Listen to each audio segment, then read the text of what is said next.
इससे बिल्कुल फर्क नहीं पड़ता कि आप पढ़ाई में कमजोर हो, मीडियम, एवरेज हो या फिर टॉपर हो, कोई फर्क नहीं पड़ता। फर्क इससे पड़ता है कि आप आज से पढ़ने के लिए तैयार हो या नहीं। तो अगर ये 21 दिन आपने इस सीरीज को फॉलो किया तो मैं गारंटी दे सकता हूं कि आपके मार्क्स डेफिनेटली इंक्रीज होने वाले हैं। एग्जाम में आप बहुत अच्छे मार्क्स लेके आओगे। तो आज से ना हम क्लास 12 की केमिस्ट्री सीरीज स्टार्ट करने जा रहे हैं, जिसमें कि हम केमिस्ट्री का सिलेबस कंप्लीट करेंगे 12th क्लास का, ताकि आपके एग्जाम में बहुत अच्छे मार्क्स आ सके। अगर आपने इस सीरीज को अच्छे से फॉलो कर लिया तो आपके मार्क्स तो इंक्रीज होंगे डेफिनेटली, बल्कि आप अपने आप पे गर्व भी महसूस करेंगे कि हाँ मैंने ये कर दिखाया और मेरे बहुत अच्छे नंबर आए। और हाँ, ये जो लेक्चर होने वाला है इसको बिल्कुल सत्संग की तरह मत देखना। कॉपी पेन निकालो और एकदम पढ़ने बैठ जाओ, बिल्कुल एकदम सीरियस होके, क्योंकि ये वही दिन है जिसमें आप सीरियस होके पढ़ोगे तभी आपका कुछ हो पाएगा एग्जाम में, नहीं तो फिर ऐसे ही रह जाओगे, कोई फायदा नहीं है। तो आज से जो हम सीरीज स्टार्ट करने जा रहे हैं इसमें पहला चैप्टर स्टार्ट कर रहे हैं, haloalkanes and haloarenes, जो कि ऑर्गेनिक केमिस्ट्री का चैप्टर है। इसमें हम 100% एनसीईआरटी को कवर करने की कोशिश करेंगे ताकि एग्जाम में आपके बहुत अच्छे मार्क्स आए, क्योंकि एग्जाम में सवाल कहां से आते हैं, एनसीईआरटी से सवाल पूछे जाते हैं।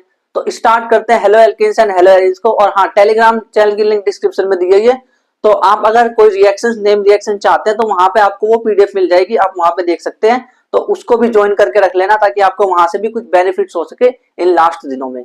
तो अगर हेलो एल्केन्स और हेलो एरिन्स की बात करें तो हेलो एल्केन्स होता क्या है, ये हेलो वाला हेलो नहीं है। हेलो मतलब हेलोजन, यानी कि हेलोजन क्या होते हैं, जो कि एक्स से दर्शाते हैं इसको हम, जो कि फ्लोरीन, क्लोरीन, ब्रोमीन, आयोडीन ये होते हैं। तो जब वो किसी के साथ जुड़ता है ना, जब एल्काइल चेन होती है उसके साथ वो जुड़ जाता है, तो उसको फ्लोरो, क्लोरो, ब्रोमो, आयोडो बोलते हैं, वो है हेलो, उसको हेलो कहा जाता है। तो अगर एल्केन की चेन है, एक एल्केन की चेन है, मान लो आर, आर कोई चेन है एल्केन की, ये पूरी एल्केन की चेन, तो इसमें अगर मान लो मैंने कोई हेलोजन जोड़ दिया एक्स, और ये एक्स क्या है, एक्स है फ्लोरीन, क्लोरीन, ब्रोमीन या आयोडीन, कुछ भी हो सकता है। ज्यादातर क्या होता है कि क्लोरीन या ब्रोमीन होते हैं, है ना, ये बात तुम्हें पता है। तो उसको हम बोलते हैं हेलो एल्केन। और हेलो एरिन्स क्या होता है, अगर मान लो मेरे पास एक बेंजीन रिंग है और बेंजीन रिंग मैंने जो बनाई और इस पे अगर मैंने डायरेक्ट हेलोजन को जोड़ दिया अगर मैंने, तो इसको मैं बोलता हूँ हेलो एरिन। तो हेलो एल्केन और हेलो एरिन समझ आ गया। ये बेसिकली ना क्या है, जो एल्केन होते हैं, एल्केन के डेरिवेटिव्स, जो हाइड्रोकार्बन होते हैं एल्केन, एल्कीन, एल्काइन, उसके जो डेरिवेटिव होते हैं, एक हाइड्रोजन हटा करके जब मैं एक्स जोड़ देता हूं तो उसको मैं हेलो एल्केन बोलता हूं। लेकिन अगर मैं बेंजीन रिंग है या फिर कोई भी एरोमेटिक रिंग है उसमें अगर मैं एक्स जोड़ देता हूं यानी कि हेलोजन जोड़ देता हूं तो मैं उसको हेलो एरिन बोलता हूं। अब इसका क्लासिफिकेशन कैसा होता है, क्या इसको बंटवारा कैसे किया गया, जैसे करते नहीं है कि मान लो हमारे क्लास में कुछ बच्चे हैं तो हम क्या करते हैं, किसी को बांट देते हैं टॉपर में, किसी को एवरेज में, किसी को लोअर में। तो ऐसे कुछ कैटेगराइज कर रखा होगा कि इनको कैटेगराइज कैसे किया जाता है। तो पहला तरीका यह है on the basis of number of halogen atom, कि भाई नंबर ऑफ हेलोजन कितने हैं, जिसमें एक होगा उसका नाम कुछ और दे देंगे, जिसमें दो होगा उसका कुछ और नाम दे, जिसमें तीन होगा उसका कुछ और दे देंगे। तो अगर एक होगा तो मतलब मोनो, और दो होगा तो डाई, और तीन होगा तो ट्राई। तो अगर किसी के पास एक हेलोजन है तो उसे हम बोलेंगे mono halo alkane. Halogen halo alkane क्यों, क्योंकि हेलोजन है, और एल्केन क्यों, क्योंकि एल्केन का चेन है, मोनो यानी एक, एक हेलोजन है इसीलिए। ऐसे ही डाई हेलो एल्केन है, ऐसे ही ट्राई हेलो एल्केन है, जब दो है तो डाई और तीन है तो ट्राई। बिल्कुल ऐसे ही अगर एरोमेटिक रिंग के साथ भी अगर मैं एक हेलोजन जोड़ूंगा तो मैं बोलूंगा मोनो हेलो एरीन। क्या बोलूंगा, मोनो हेलो एरीन। और अगर दो जोड़ू तो बोलूंगा डाई हेलो एरीन, ये मोनो हेलो एरीन है। फिर उसके बाद अगर मैंने तीन जोड़ दिया, और तीन कहीं भी जोड़ सकता हूं, जरूरी नहीं कि यही जोड़ रहा हूं, तो उसको बोलेंगे ट्राई हेलो एरीन। देखो सी एक्स बॉन्ड, जो सी एक्स बॉन्ड है, तो ये वाला जो कार्बन है, जैसे यहाँ पे तो इसके साथ कोई कोई होगा, ये कार्बन है इसके साथ तीन अलग अलग कोई ना कोई होगा, ठीक है। लेकिन ये जो कार्बन है, जो एक्स के साथ जो डायरेक्ट कार्बन जुड़ा हुआ है, इसका हाइब्रिडाइजेशन क्या है, उसके अकॉर्डिंग ना इसको अलग अलग हिस्सों में कैटेगराइज किया है। जैसे sp3, अगर ये कार्बन sp3 हाइब्रिडाइजेशन होता है इसका, तो फिर उसके अकॉर्डिंग कैसे बांटते हैं इसको, तो इसमें ना एल्काइल हैलाइड को ऐसे बांटा गया, इसको बोलते हैं 1 डिग्री, 2 डिग्री, 3 डिग्री। तो 1 डिग्री क्या होता है, अब ध्यान से सुनना, एकदम ध्यान से। जैसे मान लो मेरे पास एक कार्बन है और उससे अगर कोई हेलोजन लगा हुआ है, और अगर मान लो यहाँ पे हाइड्रोजन है, यहाँ पे हाइड्रोजन है, दो हाइड्रोजन है इसके पास, और यहाँ पे कोई चेन है, कोई यहाँ पे आर मतलब कोई एल्काइल चेन है, तो ये जो हेलोजन है, हेलोजन के डायरेक्ट कांटेक्ट में जो कार्बन है उसके पास कितने चेन है, उसके बगल में कितने चेन है, अगल बगल में, तो एक ही चेन है। अगर एक चेन है तो वो 1 डिग्री कार्बन हो गया। हेलो एल्केन को ना एल्काइल हैलाइड बोला जाता है। देखो हेलो एल्केन, तो हेलो यानी कि हेलोजन है, यानी कि हैलाइड है, और एल्केन यानी एल्काइल भी है, तो उसको एल्काइल हैलाइड भी बोल सकते हैं, उसको कोई ज्यादा फर्क नहीं पड़ता। अब मान लो मेरे पास ये जो हेलोजन है, ये जिस कार्बन से जुड़ा है उसके पास दो चेन है, एक चेन यहाँ बना रहा है और एक चेन कोई और यहाँ से बना रहा है, बाकी बचे हुए में हाइड्रोजन है। तो अगर दो चेन अलग अलग जगह पे बना रहा है वो कार्बन जिससे मैं जुड़ा हुआ हूँ, मैं हेलोजन जिससे जुड़ा हुआ हूँ जिस कार्बन से, अगर वो दो अलग अलग चेन बना रहा है तो मैं बोलूंगा 2 डिग्री। देन इसके बाद अगर मान लो वो कार्बन जो है वो तीन अलग अलग चेन बना रहे हैं, R, R dash, R double dash, ये अलग अलग नाम दे दिए हमने चेन के, तीन अलग अलग चेन बना रहे हैं और इससे हेलोजन जुड़ा है, तो इसको हम बोलेंगे 3 डिग्री वाला एल्काइल हैलाइड है। अब इसके बाद एलाइलिक वाले समझते हैं। तो एलाइलिक मतलब क्या होता है? एलाइलिक मतलब ये होता है भाई, एलाइलिक ए से मान लो एक गैप दे दिया, यानी कि मैंने क्या करा, जैसे जो मेरा हेलोजन है वो जिस कार्बन से जुड़ा है मैंने एक सिंगल बॉन्ड दे दिया और उसके अगले पे डबल बॉन्ड होता है, तो उसको हम बोलते हैं एलाइलिक हैलाइड, है ना। अगर मान लो देखो ये एक्स है तो ये हेलोजन है, इसमें भी ऐसा ही सीन है। देखो जो हेलोजन है जिस कार्बन से जुड़ा है उसने एक को छोड़ दिया और फिर उसके बाद डबल बॉन्ड आया, तो एक रास्ता छोड़ के डबल बॉन्ड आ रहा है, तो उसे कहते हैं एलाइलिक हैलाइड। देखो यहाँ पे भी एक जगह छोड़ी इन्होंने, जैसे इससे जुड़ा है तो एक जगह छोड़ी तो ये डबल बॉन्ड आया तो एलाइलिक है। इसमें भी अगर जिससे जुड़ा है तो एक इसने छोड़ा फिर यहाँ डबल बॉन्ड आया, तो एक छोड़ के जब डबल बॉन्ड आता है तो वो एलाइलिक हैलाइड होता है। फिर उसके बाद बेंजाइलिक हैलाइड। देखो बेंजाइलिक हैलाइड को आप ना हेलोएरिन नहीं बोल सकते, बेंजाइलिक हैलाइड अलग ही है। देखो बेंजाइलिक हैलाइड है क्या, अगर मान लो बेंजीन रिंग है और बेंजीन रिंग से एक CH2 ग्रुप जा रहा है, CH2 ग्रुप के बाद फिर X आ रहा है, तो उसको मैं बेंजाइलिक हैलाइड बोलता हूँ। यानी कि जो ये X है, अगर ये X डायरेक्ट जुड़ा होता बेंजीन रिंग से तब मैं हेलोएरिन बोलता, लेकिन ये डायरेक्ट नहीं जुड़ा है, ये जो X है ये CH2 से जुड़ा हुआ है, बेंजीन से नहीं जुड़ा है। अब वो CH2 ने बेंजीन को जोड़ लिया वो उसकी मर्जी है, बट अगर मान लो बेंजीन रिंग और X इसके बीच में कोई CH2 ग्रुप या कुछ भी आ गया तो वो होगा बेंजाइलिक हैलाइड, ये बेंजाइलिक हैलाइड है। अब बात करें sp2 हाइब्रिडाइजेशन के अकॉर्डिंग, तो उसके अकॉर्डिंग देखें तो sp2 हाइब्रिडाइजेशन देखो डबल बॉन्ड है और जहां डबल बॉन्ड है वहीं से उसी वाले कार्बन से ये जो X है हेलोजन है डायरेक्ट अटैच हो रखा है, तो उसको हम कहते हैं विनाइलिक हैलाइड। विनाइलिक हैलाइड बोलते हैं डायरेक्ट जुड़ा होता है तब, ठीक। और एराइल हैलाइड क्या होता है, इसमें भी डायरेक्ट देखो एरोमेटिक रिंग होती है, ये रिंग है, अगर मैं इसको पूरा करूं ये बेंजीन रिंग है तो ये पूरा हो गया। तो इसमें क्या है, इसमें जैसे ये जिससे जुड़ा है डायरेक्ट तो वो डबल बॉन्ड है ना, जिससे एक्स डायरेक्ट जुड़ा है वो डबल बॉन्ड है ना, तो इसीलिए हम कहते हैं इसको कहते हैं एराइल हैलाइड। तो ये एराइल हैलाइड हो गया। तो ये इसके क्लासिफिकेशंस हो गए जो कि मोस्ट इंपोर्टेंट है। लेकिन नेचर ऑफ CX बॉन्ड जहां से एग्जाम में क्वेश्चन आता है वो समझना बहुत इंपॉर्टेंट है। नेचर ऑफ CX बॉन्ड को समझे तो जो CX बॉन्ड होता है, जैसे हेलोजन में, जैसे जो हेलोजन है X वो डायरेक्ट कार्बन से जुड़ा होता है, तो एक बंदा यहाँ कोई होगा, एक चैन यहाँ होगी, एक चैन यहाँ होगी, ठीक है। तो जो CX बॉन्ड है उसमें होता यह है कि जो हेलोजन है वो मोर इलेक्ट्रोनेगेटिव है कार्बन से, तो हम यहाँ पे लिखेंगे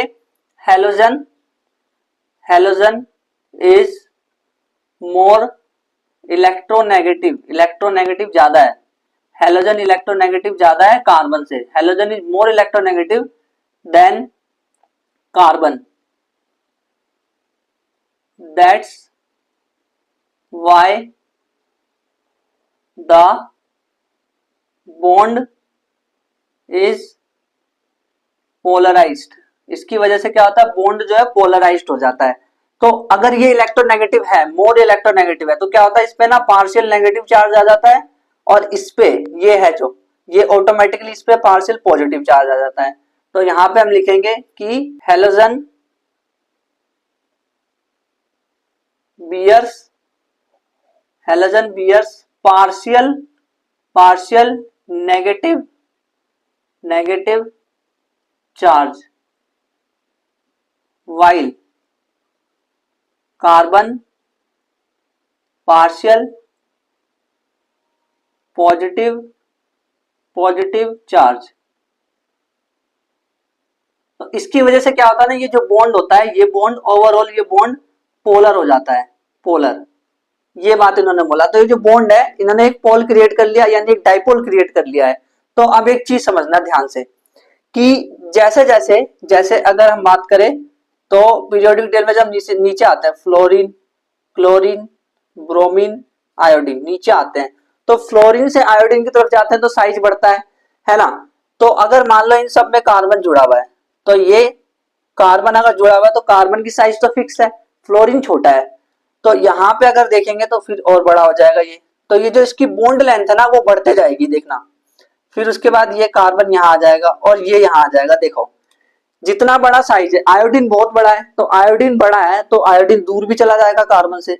तो कार्बन कहाँ यहाँ और आयोडीन कहाँ यहाँ, क्योंकि आयोडीन बड़ा है ना इसीलिए। तो आयोडीन बड़ा है तो ज्यादा दूर जाएगा, ज्यादा दूर जाएगा यानी कि उसकी बॉन्ड लेंथ ज्यादा होगी। तो जैसे जैसे नीचे आते जाते हैं बॉन्ड लेंथ इसकी बढ़ते जाती है, बॉन्ड लेंथ इंक्रीज होती जाती है। क्या हेलो एल्केन को बनाने का कोई तरीका है? तो पहले इसमें बताया गया कि एल्कोहल से कैसे बनाया जाता है। तो एल्कोहल से बनाने का तरीका यह है, देखो ये सारे के सारे ROH है यानी सारे एल्कोहल है, तो इसकी हम रिएक्शंस करवाएंगे और अल्कोहल बनाएंगे। देखो इसको देख के घबराना मत, रिएक्शंस इतनी सारी। आप एक काम कर सकते हो, मैं एक पीडीएफ दूंगा आपको टेलीग्राम पे, तो उसको आप देखेंगे ना, तो उस पीडीएफ को जब आप देखेंगे तो आपको लगेगा कि ये तो बड़ी आसान हो गई हमारे लिए इक्वेशन। तो आपको क्या करना है, इन रिएक्शंस को बार बार लिख लिख के प्रैक्टिस करना है। एक बार मान लो जैसे मैंने लिखा ना, तो एरो के इधर वाला मैंने लिखा ही नहीं है, तो आप भी क्या कर सकते हो, इधर की चीजें लिख सकते हो, इधर का छोड़ करके आप बिना देखे इसको लिखने की प्रैक्टिस कर सकते हो खुद। इससे क्या होगा, रिएक्शंस की प्रैक्टिस होता जाएगी, क्योंकि ये रिएक्शन है जो एग्जाम में आते हैं एनसीईआरटी के, बाहर के करने की जरूरत नहीं है आपको, सिर्फ एनसीईआरटी के करो। तो आप समझते हैं कि ये रिएक्शंस जो अल्कोहल है, अल्कोहल से कैसे RX यानी कि हेलो एल्केन बनने वाला किस तरह से। तो देखो ये ROH है और ये HCl है और ये ZnCl2 है। तो जब ZnCl2 आता है ना, तो ये क्या करता है, वाटर को निकाल देता है यहाँ से। तो यहाँ पे H2O है तो वाटर निकाल देगा और ये R जो है Cl के कांटेक्ट में आ जाएगा, तो ये बन गया RCl और वाटर बाहर निकल गया। ठीक है, अब ये ROH है और ये NaBr है, तो हमें क्या बनाना है, हमें RBr बनाना है। RBr क्यों, क्योंकि R मतलब एल्केन और हेलो यानी Br है ना, यही हो गया। तो R और Br को हम पहले लिख देंगे, R और Br को, क्योंकि हमें यही बनाना है ना, तो ये और ये तो यूज हो गए। ठीक है, अब देखना यहाँ पे एक चीज होने वाली है, यहाँ से एक हाइड्रोजन निकल के, देखो H2 को मैं ऐसे लिख सकता हूँ क्या, H2 को मान लो एक हाइड्रोजन SO4 से ऐसे जुड़ा है और एक हाइड्रोजन ऐसे जुड़ा है, ठीक है, ऐसे समझो। तो ये सोडियम है ना, ये सोडियम यहाँ पे जाएगा और ये बनाएगा NaHSO4, सोडियम हाइड्रोजन सल्फेट बनाया। अब बचा क्या हमारे पास, ये भी यूज हो चुका है, तो ये भी यूज हो चुका है, ये H और ये OH बचा हुआ है, तो ये वाला हाइड्रोजन OH के पास आ जाएगा, तो ये H2O यानी कि वाटर फिर से निकल जाएगा। समझ आ रही है रिएक्शन? तो इस तरह से आप ना इसकी प्रैक्टिस कर सकते हैं खुद सोच सोच के। देखो अब जैसे ये 3ROH और PX3 है, तो ये ऐसे तो समझ लिया आने वाला है, इसको ना थोड़ा इधर समझते हैं। तो 3ROH को ऐसे लिख लिया ROH ROH ROH, ये तीनों ROH है क्योंकि 3 ROH लिखा है ना यहाँ पे, इसीलिए। और अब क्या करेंगे, यहाँ पे मान लो PX3 है, तो एक X ये रहा, एक X ये रहा और एक X ये रहा। अब क्या होगा, देखो यहां से ये तीनों, ये प्लस था ना, ये सब PX3 और ROH प्लस था, तो यहां से मैंने XR निकाल लिए। वो भी कितने XR निकाले मैंने, 3 RX निकाले मैंने, 3 RX निकल गए। बचा क्या, देखो ध्यान से देखो, H3 बचा और P बचा और 3 बचा, H3PO3, तो ये बचा। तो इस तरह से इसको सॉल्व कर सकते हैं। तो देखो ये मैंने ये दिमाग में सोचा अपने आप, मैंने रफ में सोचा इसको ताकि मैं रिएक्शंस को पूरा कर सकूं। तो क्या बना यहाँ से, ये बना यहाँ से 3 RX बन गया, RX 3 बना, प्लस में H3PO3 बना। अच्छा ठीक है, ये तो समझ आया। अब इसको करते हैं ROH और PCl5, तो ये वाला कैसे होगा। एक बात तो पक्की है कि यहाँ पे एल्काइल हैलाइड बनेगा, तो एल्काइल हैलाइड बना देते हैं। ये रहा एल्काइल और ये रहा हैलाइड, तो एल्काइल हैलाइड बन गया। ठीक, अब यानी कि R और इसमें से एक Cl मैंने यूज कर लिया है ना, यहां तक समझ आया। अब क्या होने वाला है ना, देखना यहां से एक हाइड्रोजन निकलेगा और यहां से एक क्लोरीन निकलेगा, तो हमारे पास आएगा HCl आया। अब यहां से एक क्लोरीन और एक क्लोरीन, ये ना 2 क्लोरीन यहां से निकल चुके हैं, यानी अब इसके पास P और Cl3 बचा है, तो इसमें ना बीच में O आ जाएगा, तो POCl3। तो इस तरह से इस रिएक्शन को कंप्लीट कर सकते हैं। अब इसके बाद ये तो डायरेक्ट है, जब भी आप देखो ना कि अल्कोहल और एरो के ऊपर इन्होंने रेड फास्फोरस और Cl2 Br2 X2 लिख रखा है, कुछ भी हेलोजन 2 करके लिखा हुआ है और रेड फास्फोरस है, तो आंख बंद करके वहां पे करके आ जाओ R और जो हेलोजन है वो सिंपल, बस। तो ये वाली तो आप याद कर ही लोगे ना बड़ी आसानी से, है ना, सिंपल है ये वाली तो। अब इसकी बात करते हैं ROH SOCl2। तो पहले तो ये याद रखो कि ये मोस्ट इंपोर्टेंट है। क्यों? क्योंकि यही से ये जो मेथड है ना प्रिपरेशन की बहुत अच्छी है। कैसे, मैं बताता हूं। एक बात तो पक्की है कि बनना RCl है, RCl। अब मैंने RCl क्यों बनाया? क्योंकि मुझे Cl दिख रहा है। हेलोजन हेलो एल्केन की बात करें तो उसमें मुझे Cl दिख रहा है ना, तो मैंने RCl बनाया। तो RCl तो हो गया, ठीक है। अब बचा क्या क्या, ध्यान से देखना क्या बचा। एक तो यहाँ पे एक और क्लोरीन रह गया, और यहाँ पे H भी रह गया, तो HCl रह गया, HCl रह गया। अब HCl भी निकल गया, ठीक है। अगर HCl निकल गया तो अब क्या करेंगे, तो SO2 बचा। अगर अभी भी नहीं समझ आया तो ध्यान से सुनना, देखो। जैसे ये ROH है, ROH है, तो प्लस में मैंने लिखा SO और एक क्लोरीन यहां डाला और एक क्लोरीन यहां डाला, तो क्या हुआ ना, यहां से HCl निकल गया और HCl गैस के रूप में उड़ गया, ठीक है। और यहां से ये जो क्लोरीन है ये इसके पास आ गया, तो RCl बन गया। और बचा क्या हमारे पास, SO, दो O है तो SO2। तो ये दोनों हाइड्रोजन क्लोराइड और यहां से सल्फर डाइऑक्साइड, ये दोनों गैस के फॉर्म में ऊपर उड़ जाती है, तो बड़े आसानी से हमें एल्काइल हैलाइड यहाँ पे हमें मिल जाता है। तो ये वाली प्रिपरेशन को ना बेस्ट समझा जाता है। अब क्यों बेस्ट समझा जाता है, एग्जाम में पूछा जाए तो बता देना। क्यों? क्योंकि इसके जो बाय प्रोडक्ट है, ये दोनों बाय प्रोडक्ट है ना, इसके जो बाय प्रोडक्ट है वो गैस के फॉर्म में इवेपोरेट हो जाते हैं, जिसको हम बड़े आसानी से फिल्टर कर सकते हैं एल्काइल हैलाइड को। एल्काइल हैलाइड को बड़े आसानी से फिल्टर कर लिया। क्यों? क्योंकि जो दोनों के दोनों बाय प्रोडक्ट है वो गैस के रूप में उड़ गए। तो दूसरा तरीका है इसके हाइड्रोकार्बन से बना सकते हैं। हाइड्रोकार्बन से बनाने के लिए क्या करेंगे, हम फ्री रेडिकल हैलोजिनेशन कराएंगे। अब ये क्या होता है, तो देखो इसकी वजह से क्या होता है ना, जैसे फ्री रेडिकल मतलब आप समझते हो, जैसे मान लो क्लोरीन है, तो जो क्लोरीन है वो Cl2 है, वो इस फॉर्म में रहता है Cl, तो एक बॉन्ड यहाँ पे है और एक यहाँ पे, तो एक एक इलेक्ट्रॉन है, तो ये आधा इसको दे देगा और ये इसको दे देगा। तो ये बेचारा एक सिंगल इलेक्ट्रॉन लेके बिंदी लगा के घूमेगा, सिंगल इलेक्ट्रॉन। तो वो सिंगल इलेक्ट्रॉन जो लेके घूम रहा है वो फ्री रेडिकल है। तो इससे क्या होता है ना, ये जो रिएक्शन है इससे हमें ना गिव्स अ कॉम्प्लेक्स मिक्सचर देता है। ये कॉम्प्लेक्स मिक्सचर देता है आइसोमरिक मोनोपोली हेलोएल्कीन, मतलब बहुत अलग अलग तरह के क्लोरीन कभी इधर जुड़ जाएगा, कभी इधर जुड़ जाएगा, पता नहीं अलग अलग जगह पे जुड़ जाएगा, इस तरह की रिएक्शंस आ जाएगी उसमें। तो ये वाली रिएक्शन जो है Cl2 और लाइट्स की प्रेजेंस में होती है, या फिर हीट भी लगा देते हैं कभी कभी, तो क्लोरीन कभी इधर जुड़ जाता है, कभी इधर जुड़ जाता है, और ये रिएक्शन ऐसे होती है। देन इसके बाद अगर हम देखें कि एल्कीन से कैसे बनता है, कि अगर मुझे एल्कीन से बनाना है हेलोएल्केन को तो कैसे बनाऊंगा, तो एक तरीका मेरे पास ये है कि एडिशन कर दो हाइड्रोजन हैलाइड। मतलब कि अगर मैं एडिशन कर दूं, देखो मेरे पास कोई एल्कीन है, मान लो ये एल्कीन है मेरे पास, ये एल्कीन है, तो इस एल्कीन में मैं हाइड्रोजन हैलाइड यानी HX को ऐड कर दूं, प्लस कर दूं HX को, तो क्या होगा इसमें, तो एक रिएक्शन होगी। इसमें क्या होगा बेसिकली, देखो एक तो ये H और Cl ये आपस में बढ़ जाएंगे, ये H प्लस हो जाएगा और ये X माइनस हो जाएगा, तो हाइड्रोजन तो किसी कार्बन से चला जाएगा और X किसी और कार्बन से जुड़ जाएगा। देखो इससे हाइड्रोजन जुड़ गया और इससे X जुड़ गया, ये होने वाला है। असल में क्या होता है ना, यहाँ पे ना एक रूल फॉलो होता है, इसको कहते हैं मार्कोनी-कॉक्स रूल।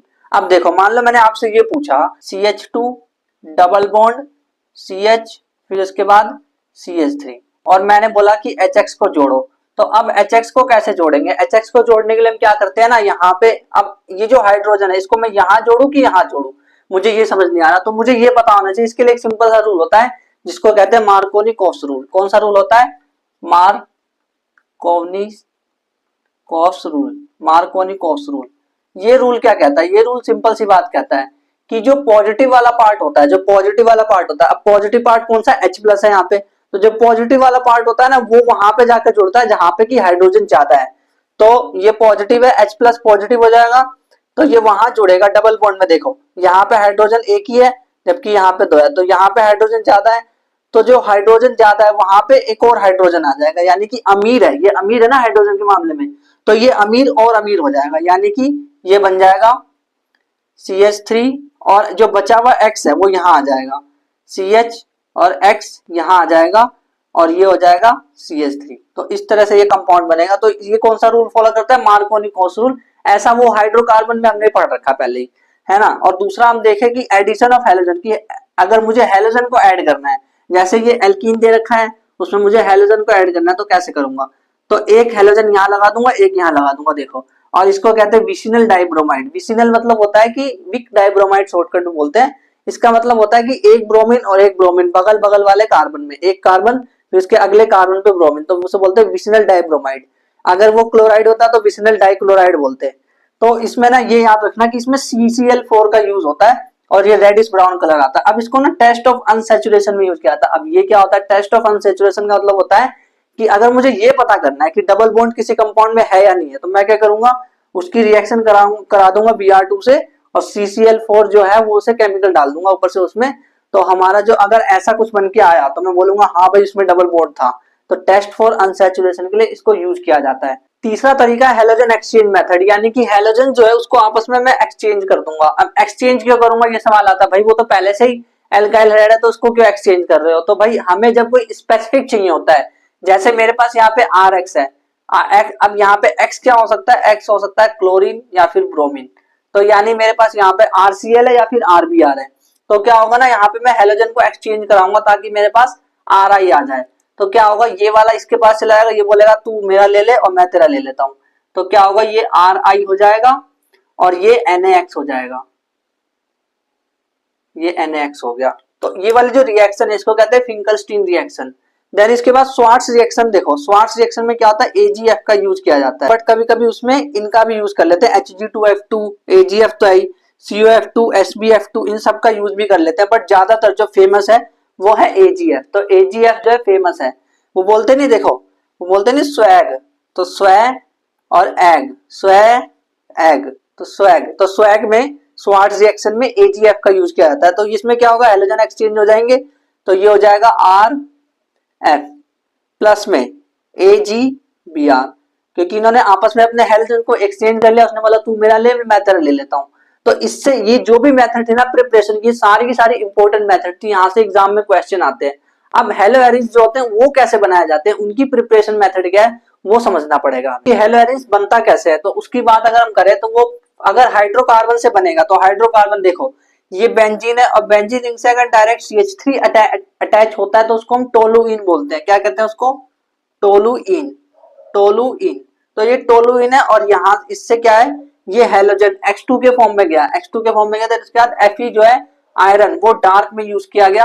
तो क्या होता है ना, यहाँ पे देखो टोलुइन बना दो पहले तो, CH3 और ये benzene ring same as it is, ऐसी बेंजीन रिंग बना दो, एक बन गई, और एक और बना दो, एक और बना दी, ये बन गई। तो ये दोनों बेंजीन रिंग बन गई। तो इस वाली पोजीशन को कहते हैं ऑर्थो। देखो आपको वैसे पता होना चाहिए, देखो क्या है, अगर यहाँ पे कोई भी ग्रुप अटैच है, यहाँ पे मान लो CH3 अटैच है और ये बेंजीन रिंग है, तो यहाँ से ये पहले नंबर पे आ रहा है, ये दूसरे नंबर पे आ रहा है, और ये तीसरे नंबर पे आ रहा है। ऐसे ही अगर इधर से भी देखे तो भी ये पहले नंबर पे आ रहा है, ये दूसरे नंबर पे आ रहा है, और ये तीसरे नंबर पे आ रहा है। तो जो पहली वाली पोजीशन है, जो पहली वाली है उसको हम कहते हैं ऑर्थो पोजीशन, ऑर्थो। दूसरी वाली जो पोजीशन है उसको कहते हैं मेटा, मेटा, ऑर्थो मेटा, और तीसरी वाली को हम कहते हैं पैरा पोजीशन, वो पैरा पोजीशन होती है। देखो ओम, ओम प्रकाश, ओम प्रकाश, जिस तरह से भी याद करना कर लो। तो ऑर्थो मेटा पैरा, तो इस तरह से हो गया। तो अगर मान लो, तो इसमें होता यह है कि एक ऑर्थो वाला प्रोडक्ट मिलता है, यानी कि X जो है ऑर्थो पे आएगा, और फिर उसके बाद X जो है पैरा पे आएगा, ये पैरा पोजीशन है ना। तो इसको कहते हैं ऑर्थो हेलो टोलुइन। क्या कहते हैं इसको, ऑर्थो, ऑर्थो को O से दिखाते हैं, ऑर्थो हेलो टोलुइन, जबकि इसको कहते हैं पैरा हेलो टोलुइन। तो इसमें तो इलेक्ट्रोफिलिक सब्स्टिट्यूशन रिएक्शन होगा, यानी कि इलेक्ट्रोफाइल आकर के अटैच हुआ है। जब इलेक्ट्रोफाइल आकर के अटैच होता है, इलेक्ट्रोफाइल, तो हम उसे कहते हैं इलेक्ट्रोफिलिक सब्स्टिट्यूशन रिएक्शन। तो अब देखो एक चीज मैं बता दूं, यहाँ पे इलेक्ट्रोफाइल आके जुड़ रहा है मतलब क्या, ये देखो X2 जो है ना, X2 को थोड़ी देर छोड़ देते हैं, इसको Cl2 समझ लेते हैं। तो अगर मैं इसको Cl2 समझू तो मैं ऐसा लिख सकता हूँ ClCl। तो क्या होता है ना, ये पूरा माइनस ले लेता है और ये पूरा प्लस ले लेता है। तो ये इसके पास प्लस है, तो ये इलेक्ट्रोफाइल है। तो ये इलेक्ट्रोफाइल आकर के जुड़ता है बेंजीन रिंग पे, और जो बेंजीन रिंग जहां पे जुड़ रहा है वो ऑर्थो और पैरा पोजीशन पे जुड़ रहा है। तो ये ऑर्थो और पैरा वाले प्रोडक्ट बनाता है, ऑर्थो हेलो टोलुइन और para hello para hello toluene बनाता है।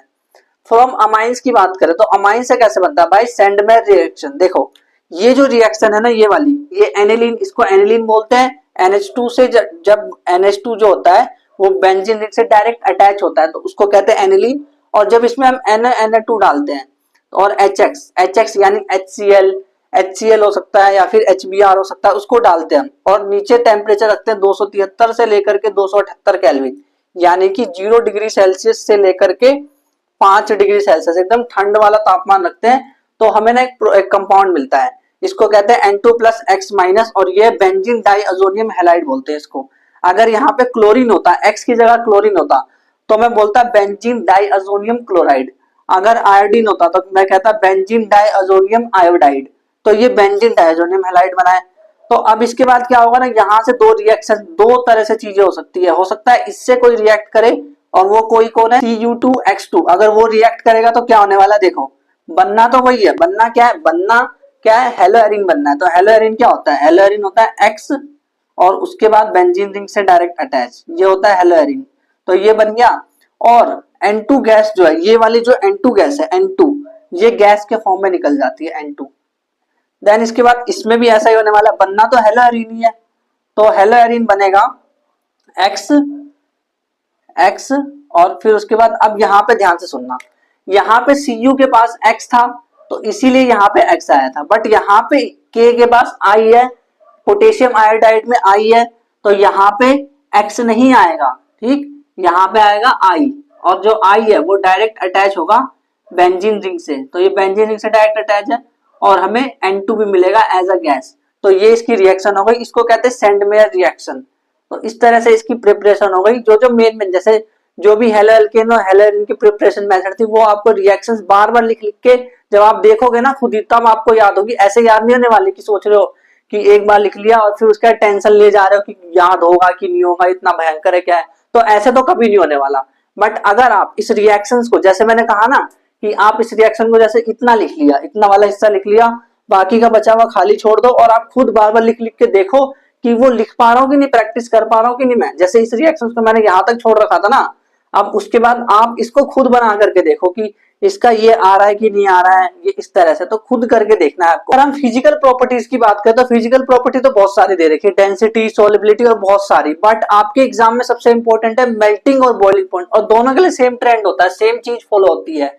जैसे लिखा हुआ 4 लाइन आपको बस याद रखनी है, इसमें आपका बॉइलिंग और मेल्टिंग पॉइंट वाला टॉपिक क्लियर हो जाएगा। क्या है, पहला लिखा है boiling point of halides are more than hydrocarbon of comparable molar mass because RX bond having more intermolecular forces। नहीं समझ आया तो देखो, ये कह रहे हैं कि जैसे अगर मेरे पास मान लो कोई CH3X है और एक मेरे पास है CH4, तो इसमें देखो दोनों जो है, दोनों इसमें मैंने क्या करा, बस CH4 में मैंने एक हाइड्रोजन हटा के X ले आया, तो ये हैलाइड है। तो ये जो हैलाइड है, ये इसका ना जो मोलर मास है वो ज्यादा हो गया, इसका मोलर मास ज्यादा हो गया। इसकी वजह से देखो, अगर मोलर मास आप कैलकुलेट करोगे तो इसका ज्यादा आएगा। तो मोलर मास ज्यादा होने की वजह से क्या हुआ, इसका बॉइलिंग पॉइंट भी इंक्रीज हो गया। और दूसरी बात ये, मोलर मास तो है ही, ठीक है, लेकिन एक और चीज खास बात है कि इसके बीच में फोर्स जो लग रहा है, जो ये बॉन्ड ज्यादा पोलर हो गया, जो कि मैंने भी समझाया था CX बॉन्ड में कि कैसे पोलर हो जाता है। तो ये ज्यादा पोलर हो गया, इसकी वजह से इसकी बॉइलिंग पॉइंट भी ज्यादा हो गई। जबकि उसका जो कंपेरेबल यानी जो CH4 है, वैसा ही अगर मोलर मास लगभग है उतना, तो उसका बॉइलिंग पॉइंट जो है वो कम होता है, जबकि इसका ज्यादा हो गया। दूसरी बात उन्होंने लिखी है, जो बॉइलिंग पॉइंट है ना, वो मोलर मास के डायरेक्टली प्रोपोर्शनल होता है। यानी कि सिंपल सी बात है, जैसे मान लो मैंने आपको दिया, जैसे एक तो ये दे रखा है एग्जाम्पल, पर इसको समझेंगे, पहले ये समझो। जैसे मान लो मैंने आपको दिया CH3Cl और मैंने आपको दिया CH3CH2Cl, और मैंने पूछा किसका मोलर मास ज्यादा है, किसका बॉइलिंग पॉइंट ज्यादा है। तो जिसका बॉइलिंग पॉइंट उसका ज्यादा होगा जिसका मोलर मास ज्यादा होगा। तो इसका मोलर मास ज्यादा है ना, तो इसका बॉइलिंग पॉइंट भी ज्यादा होगा, सिंपल सी बात है, क्योंकि boiling point is directly proportional to molar mass. और एक और चीज लिखी है यहाँ पे कि वॉन डेर वाल्स फोर्स के डायरेक्टली प्रोपोर्शनल होता है। सिंपल सी बात है, अगर मोलिकुलर मास बढ़ता है ना, मोलर मास बढ़ता है, तो वॉन डेर वाल्स फोर्स भी बढ़ता है। और यहाँ पे लिखा हुआ है कि इसका ऑर्डर क्या है, देखो एक दूसरा को लिखा है ऑर्डर, वो क्या है देखो, अगर आप ध्यान से देखो तो आयोडीन, जैसे फ्लोरीन, क्लोरीन, ब्रोमीन नीचे जाते हैं तो साइज बढ़ता है, साइज भी बढ़ता है और मोलर मास भी बढ़ता है नीचे जाते हैं तो आयोडीन का मोलर मास सबसे ज्यादा है, फ्लोरीन का सबसे कम है। तो मोलर मास सबसे कम तो बॉइलिंग पॉइंट भी सबसे कम, और आयोडीन वाले का सबसे ज्यादा मोलर मास, तो इसकी वजह से ये जो आ रहा है इसका बॉइलिंग पॉइंट भी सबसे ज्यादा हो गया। तो ये इसका ऑर्डर हो गया, फ्लोरीन, क्लोरीन, ब्रोमीन, आयोडीन। अब तीसरी बात ये लिखिए कि बॉइलिंग पॉइंट जो है ना डिक्रीज करती है ब्रांचिंग के साथ। अब इसका मतलब क्या है, जैसे मान लो मैंने आपको दिया, एक दिया मैंने आपको CH3 CH2 CH2 Br, एक ये दिया, और एक मैंने आपको दिया CH3 CH2 CH Br CH3, और एक मान लो मैंने आपको दिया CH3 CH2 C Br, और ऊपर CH3 है और इधर भी CH3 है। तो अब ध्यान से देखो, इसमें तो ब्रांचिंग है ही नहीं, ये तो सीधा लाइन में जा रहा है। इसमें थोड़ी सी ब्रांचिंग हो गई है। अगर इसको ध्यान से देखें तो इसमें तो और ब्रांचिंग हो गई, यानी कि देखो ब्रोमीन जिससे जुड़ा, एक ब्रांचिंग इधर जा रही है, एक इधर जा रही है, एक इधर जा रही है, तो ये सब ब्रांचिंग इधर से उधर जा रही है, तो उसका मोलर मास सबसे कम होगा। तो इसका मोलर मास सबसे कम हो गया, इसका ज्यादा, और इसका सबसे ज्यादा हो गया। चौथा लिखा है कि बॉइलिंग पॉइंट जो है पैरा आइसोमर का ज्यादा होता है। अब पैरा कौन सा वाला होता है, याद है क्या पैरा? तो अगर मैंने बेंजील वाला स्ट्रक्चर बनाया मान लो, तो ये X है और यहाँ पे भी एक X है, या यहाँ पे CH3 है, कुछ भी है मान लो, कुछ भी, तो इसकी सिमेट्री ज्यादा होती है, इसीलिए इसको बोला जाता है। देखो इसकी बॉइलिंग पॉइंट हाई क्यों है, क्योंकि इसकी सिमेट्री ज्यादा है, सिमेट्री इसकी अच्छी खासी है, यानी कि इसको जब पैक करेंगे ना तो इसको बड़े टाइटली पैक कर सकते हैं, एक ही जगह में कम जगह में ज्यादा पैक कर सकते हैं ये पैरा वाले, क्योंकि ये पैरा वाले आसानी से पैक हो जाते हैं, तो इसीलिए इसका बॉइलिंग पॉइंट भी ज्यादा होता है। तो अब हम देखते हैं हेलो एल्केन्स की रिएक्शन, यानी कि जो एल्काइल हैलाइड है उसकी रिएक्शंस कैसे होते हैं। तो तीन तरह के रिएक्शंस यहाँ पे होते हैं बेसिकली, एक तो न्यूक्लियोफिलिक सब्स्टिट्यूशन है और एक इलेक्ट्रोफिलिक सब्स्टिट्यूशन है, और जो नंबर 3 पे रिएक्शन विद मेटल्स है। तो पहले न्यूक्लियोफिलिक सब्स्टिट्यूशन को समझते हैं कि इसमें होता क्या है।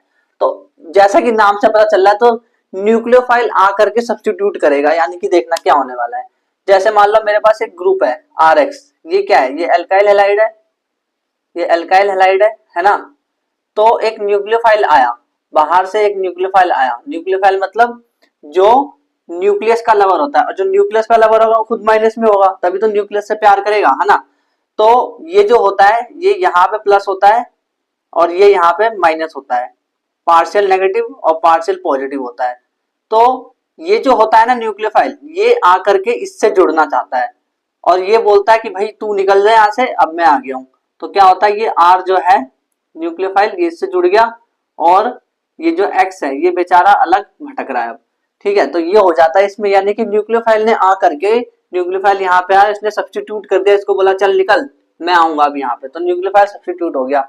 अब ये रिएक्शन दो तरह की होती है, SN1 reaction, nucleophilic substitution 1 unimolecular वाली, और न्यूक्लियोफिलिक सब्स्टिट्यूशन 2 बायमोलिकुलर वाली। तो दोनों की दोनों रिएक्शन इंपॉर्टेंट है, एक एक करके समझेंगे, उसके मैकेनिज्म को भी समझेंगे, SN1 और SN2। बट उससे पहले मैं आपसे एक इंपॉर्टेंट चीज बताना चाहता हूँ, वो ये है कि कार्बोकैटायन के बारे में आपको बताना चाहिए। कार्बोकैटायन क्या होता है, तो कार्बोकैटायन के बारे में थोड़ी बात कर लेते हैं। कार्बोकैटायन लिखो कॉपी में, कार्बोकैटायन। तो कार्बोकैटायन क्या होता है, carbon, carbon having positive charge, अगर कार्बन के ऊपर पॉजिटिव चार्ज होगा ना तो उसे बोलेंगे कार्बोकैटायन, ठीक। तो कार्बन पॉजिटिव चार्ज रखता है उसे, जैसे कि मान लो अगर मेरे पास एक ग्रुप है R, और ये C है, और ये R है, और ये R है। देखो R का मतलब तो हमें पता है कि एल्केन की चेन है, ये एल्काइल चेन है, एक इधर चेन बन रही है, एक इधर एक इधर।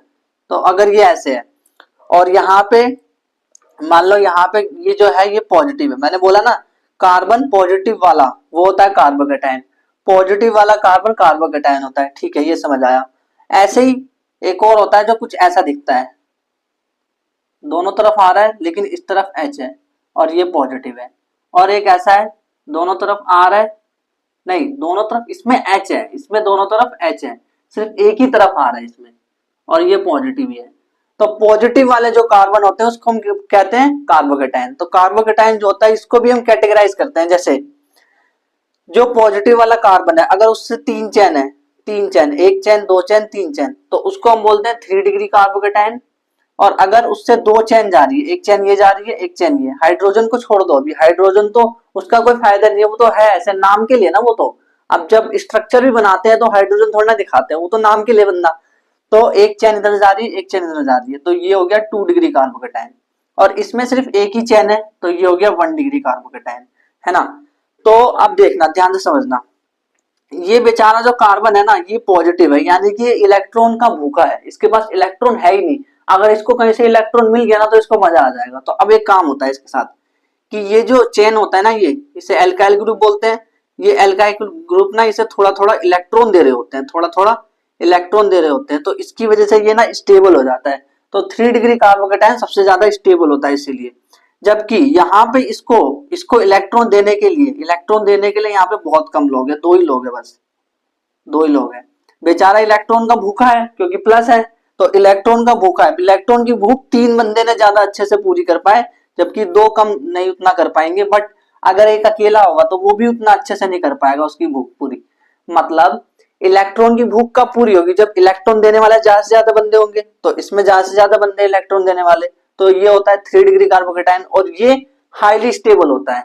तो अब SN1 और SN2 रिएक्शन जब समझेंगे तो वहां पे ये काम आने वाला है। देखो SN1 रिएक्शन समझेंगे क्योंकि वो कार्बोकेटायन के बेस पे होती है, इसीलिए तो पहले हम समझते हैं SN1 रिएक्शन, उसके बाद SN2 को समझेंगे, तो ध्यान से देखना आगे। तो न्यूक्लियोफिलिक सब्स्टिट्यूशन रिएक्शन में SN1 की अगर बात करें तो SN1 मतलब क्या होता है, यूनिमोलिकुलर न्यूक्लियोफिलिक सब्स्टिट्यूशन रिएक्शन। यानी देखो SN1 मैकेनिज्म कैसा होता है, रिएक्शंस को समझना ध्यान से, बड़े अच्छे समझना, क्योंकि हम ना पहले समझेंगे फिर देखेंगे एक्चुअल में अंदर हो क्या रहा है।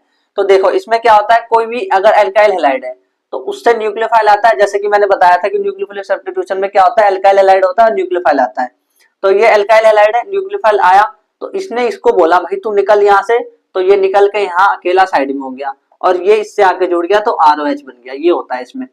तो इसमें शुरू में कितने मोलिक्यूल चाहिए थे, 1 मोलिक्यूल 2 मोलिक्यूल, तो 2 मोलिक्यूल चाहिए था, तो मोलिकुलैरिटी इसकी 2 होती है लेकिन ऑर्डर 1 होता है इसका।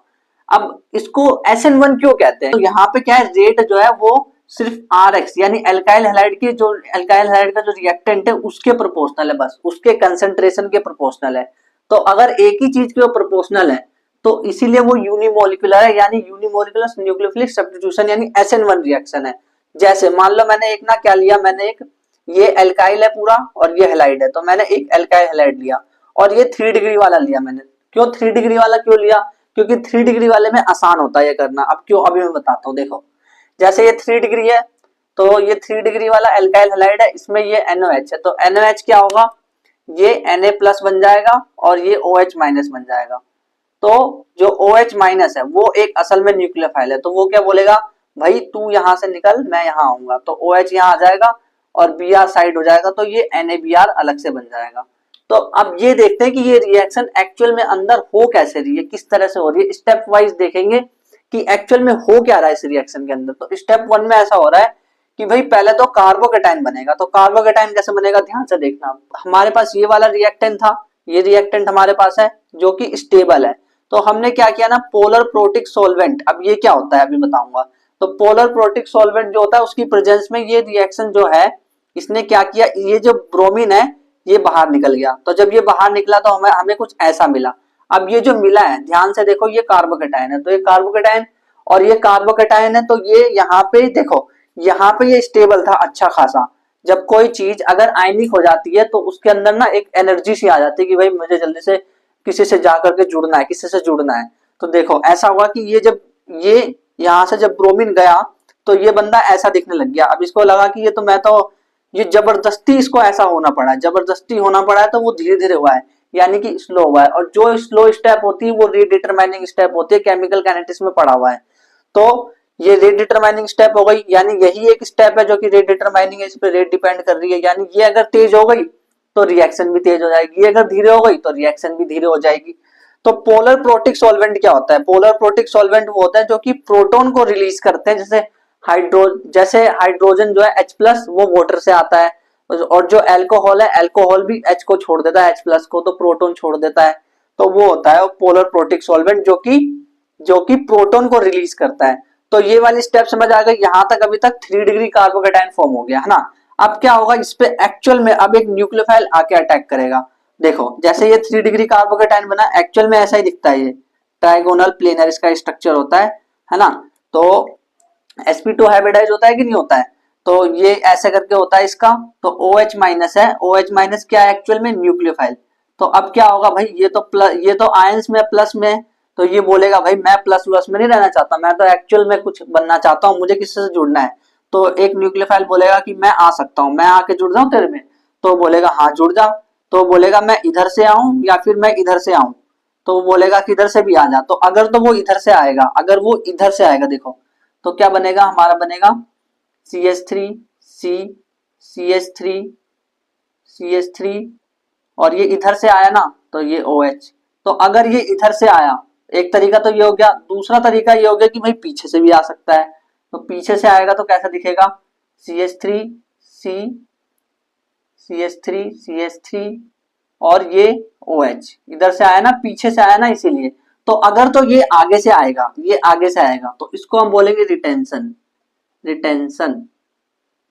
और इसका ना 50% चांस होता है कि भाई ये 50% इसका चांस होता है कि ये आगे से आएगा, बट 50% चांस ये भी होता है कि पीछे से आएगा, तो उसको कहते हैं इन्वर्जन, इन्वर्जन। 50% चांस ये भी होता है। 50% चांस होता है कि वो जो न्यूक्लियोफाइल है यानी OH है, न्यूक्लियोफाइल कुछ भी हो सकता है, अभी मैं आगे बताऊंगा आपको, और भी रिएक्शंस कराऊंगा ना तब समझ आएगा। तो अगर वो आगे से आके जुड़ेगा तो रिटेंशन, वरना वो पीछे से आके जुड़ेगा तो इन्वर्जन। बट कभी कभी ऐसा होता है दोनों बराबर मिक्सचर में हो जाता है, यानी कि जैसे मान लो मैंने रिएक्शंस कराई ये वाली, ये रिएक्शन SN1 कराई, तो क्या हुआ कि उसमें इन्वर्जन भी हो रहा है, रिटेंशन भी हो रहा है, दोनों चीजें हो रही है। तो ऐसे वाले उसमें मुझे एक चीज मिलेगी, दोनों कंपाउंड मिलेंगे, दोनों चीजें। तो मैं ऐसे मिक्सचर को बोलूंगा रेसिमिक मिक्सचर, रेसिमिक मिक्सचर। इसमें ना रेसिमिक मिक्सचर बनता है, ठीक है। तो कुछ बात समझ लेते हैं, फिर से एक बार रिकॉल कर लेते हैं SN1 मैकेनिज्म को। तो SN1 मैकेनिज्म में क्या होता है, पहली बात ये कि रेट जो है सिर्फ एल्काइल हैलाइड पे डिपेंड करती है और ये यूनिमोलिकुलर रिएक्शन होती है। और इसमें खास बात क्या है कि इसमें 3 डिग्री कार्बोकेटाइन जल्दी से रिएक्ट कर जाता है। तो इसमें होता ही है ना, अगर रिएक्टिविटी के हिसाब से देखो तो 3 डिग्री वाला कार्बोकेटाइन जल्दी से वो स्टेबल था, है ना, 3 डिग्री स्टेबल था कि नहीं, मैंने अभी पहले बताया था।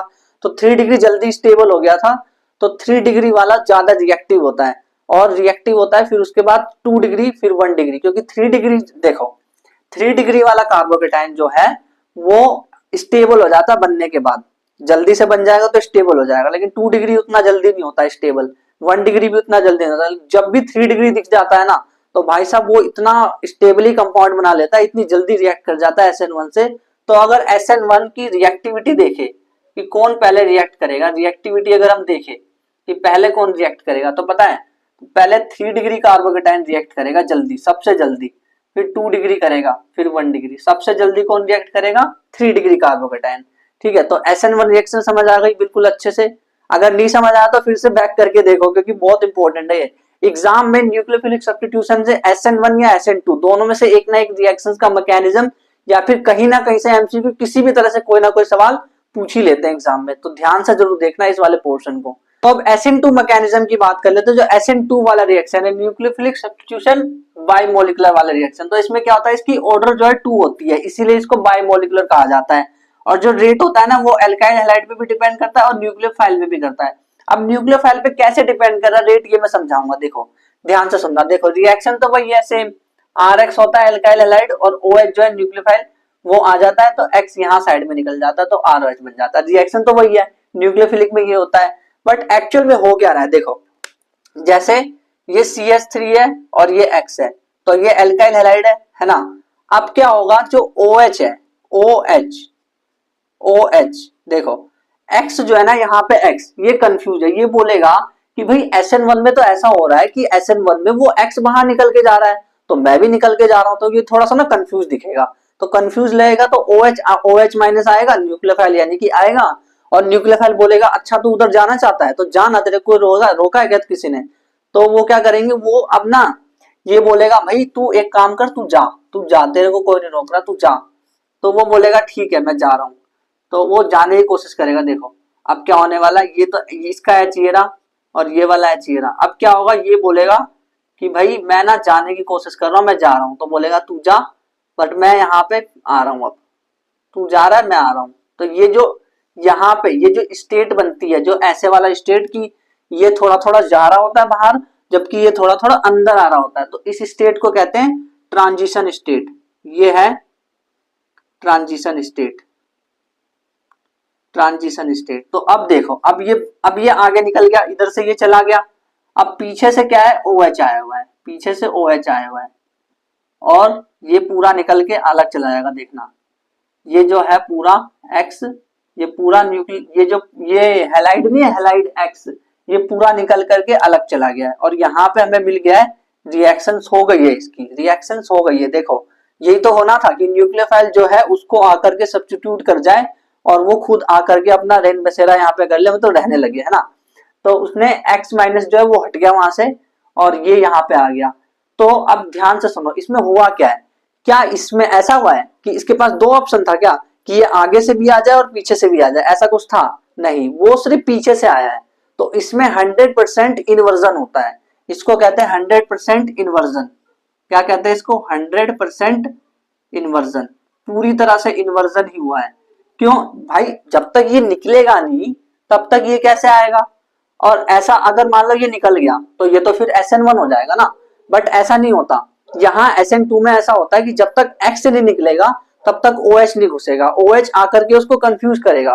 तो X बोलेगा मैं जा रहा हूँ जा रहा हूँ जा रहा हूँ, वो जाने की कोशिश करेगा, उतने में OH चुपचाप घुस रहा होगा, वो भी पीछे वाले दरवाजे से पीछे घुस रहा है, पीछे से, तो पीछे से घुस करके आया, इसीलिए इसका 100% इन्वर्जन हुआ है। यहाँ पे ना कोई रेसिमिक मिक्सचर बनेगा ना कोई रिटेंशन हो रहा है, पूरी तरह से इन्वर्जन ही हो रहा है, यानी पीछे से आकर के अटैक कर रहा है वो, है ना। ये चीज मुझे समझ आ गई। अगर हम बात करें कि SN2 मैकेनिज्म की रिएक्टिविटी क्या होती है, जैसे SN1 में क्या था, 3 डिग्री कार्बोकेटाइन सबसे ज्यादा रिएक्टिव था, फिर 2 डिग्री, फिर 1 डिग्री, है ना। वैसे ही SN2 में क्या होता है, तो SN2 में देखो, अगर यहाँ पे भीड़ भीड़ यहाँ पे भीड़ बहुत कम होगी, जैसे मान लो यहाँ पे 3 डिग्री कार्बोकेटाइन है, थोड़ी देर मान लो कि ये भी CH3 है, ये भी CH3 है, ये भी CH3 है, तो मान लो थोड़ी देर के लिए हम बना लेते हैं एक बार कि मान लो मेरे पास ये CH3 है इधर, तो क्या होगा, हाइड्रोजन हाइड्रोजन हाइड्रोजन, और इधर भी CH3 है, तो हाइड्रोजन हाइड्रोजन हाइड्रोजन, और इधर भी CH3 है, तो हाइड्रोजन हाइड्रोजन हाइड्रोजन, ऐसा। तो ये 3 डिग्री कार्बोकेटाइन है, 3 डिग्री कार्बोकेटाइन है, तो आप ध्यान से देख पा रहे हो कि बहुत ज्यादा भीड़ है, इसमें भीड़ है कि नहीं।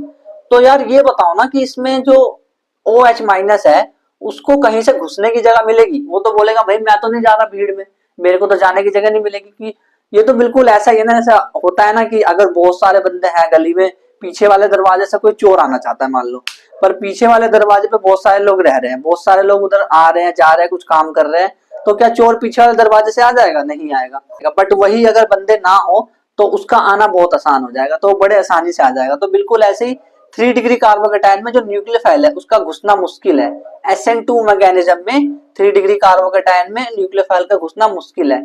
जबकि अगर यही जब 1 डिग्री था या फिर सिर्फ CH3 था तो बड़े आसानी से आ जा रहा था, है ना। तो क्या मैं ये कह सकता हूँ कि इसकी जो रिएक्टिविटी है, रिएक्टिविटी, अगर रिएक्टिविटी की बात करो तो इसकी जो रिएक्टिविटी है वो 3 डिग्री में सबसे कम है, फिर 2 डिग्री में, फिर 1 डिग्री में सबसे ज्यादा है। क्यों, 1 डिग्री में भीड़ कम है ना, 3 डिग्री में क्या हो रहा है, ब्रांचेस बनते जा रहे हैं, तो जितने ब्रांचेस उतनी ज्यादा भीड़, जितनी ज्यादा भीड़ उतना OH माइनस का अंदर आना, पीछे से घुसना मुश्किल, है ना। समझ आ गया। अब ना कुछ एग्जांपल्स देख लो न्यूक्लियोफिलिक सब्स्टिट्यूशन रिएक्शन की, क्यों, क्योंकि NCERT में दे रखे हैं एग्जांपल्स। तो एग्जांपल्स क्या है, देखो ये बहुत सारे एग्जांपल दे रखे हैं, मैं बताऊंगा इसको कैसे समझना है क्या। लेकिन इसमें एक रिएक्शन है विलियमसन सिंथेसिस, इसको थोड़ा सा डिटेल में देखो। अल्कोहल फिनोल ईथर उस चैप्टर में तो हम डिटेल में समझने वाले हैं, लेकिन ये विलियमसन सिंथेसिस है, यहाँ पे भी थोड़ा सा समझ लेते हैं ताकि वहां पे जब हम जाए तो हमें उस रिएक्शंस को देखने में आसानी से समझ आ जाए। तो ध्यान से सुनना, अभी इसको समझते हैं कि एग्जांपल्स क्या है न्यूक्लियोफिलिक सब्स्टिट्यूशन के। तो इसमें क्या होता है, देखो RX है, ये बात तो हमें पता है कि RX की ही रिएक्शन हो रही है, वही हम पढ़ ही रहे हैं। एल्काइल हैलाइड की रिएक्शन ही तो पढ़ रहे हैं ना, तो एल्काइल हैलाइड की रिएक्शन पढ़ रहे हैं, तो उसमें अगर एक्वस NOH मिलाया अगर मैंने, तो मुझे ROH मिलता है और NaX मिलता है। और अगर मैंने RONA मिलाया तो हम मुझे ROR मिलता है और NaX मिलता है, जिसको विलियमसन सिंथेसिस रिएक्शन बोलते हैं।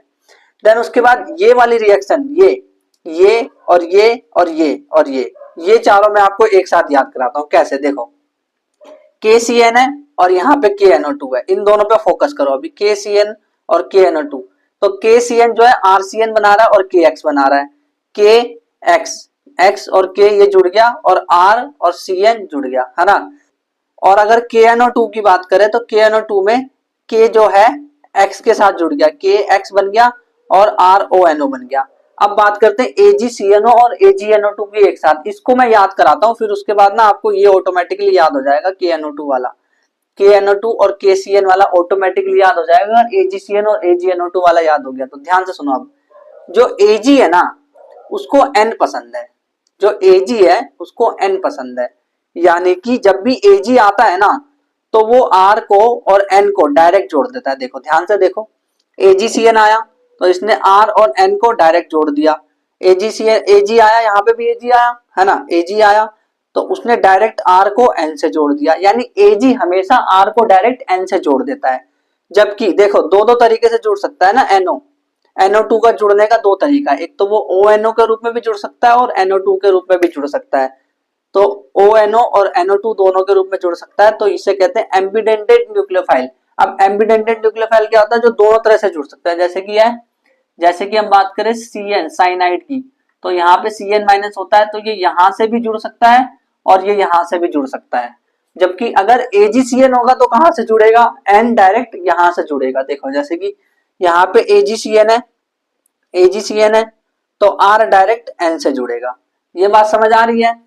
Ag जो होता है ना, मतलब अगर इसकी ट्रिक देखो, अगर सुनना चाहो तो Ag नहीं सुनते हो, जैसे देखो Ag नहीं, Ag मतलब वो जो Ag है, जहां पे भी Ag आ रहा है वहां पे वो N को जोड़ दे रहा है, N मतलब नहीं सुनते। Ag जहां भी आ रहा है N को जोड़ दे रहा है, Ag नहीं सुनते। तो जो Ag है वो N को डायरेक्ट जोड़ दे रहा है, ये बात याद रखना। तो ये चारों रिएक्शंस एक साथ याद हो जाएगी। अब अगर बात करें इसकी NH3 की, तो इसमें इसको थोड़ा सा गर्म भी करेंगे तो RNH2 मिलेगा हमें और HX अलग हो जाएगा। और अगर RCOAG होगा तो इसमें RCOR- बनेगा, जिसे एस्टर बोलते हैं हम, और AgX अलग से बनेगा।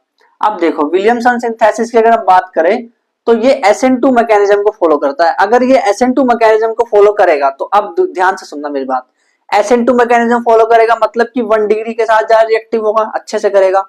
हाँ, तो ये 1 डिग्री वाला, 1 डिग्री जो हैलाइड होते हैं ना, एल्काइल हैलाइड 1 डिग्री वाले, उनके साथ ये बहुत अच्छे से रिएक्ट करता है।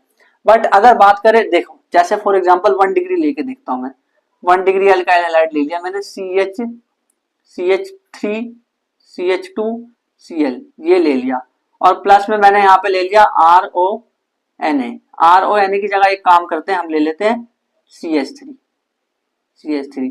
तो होने ये वाला है यहाँ पे कि यहां से Na और Cl निकल जाएगा, NaCl निकल जाएगा, और ये डायरेक्ट ये उल्टा ऑपोजिट ऐसे आके जुड़ जाएगा, यानी कि CH3 CH2O CH3, तो ऐसे जुड़ गया।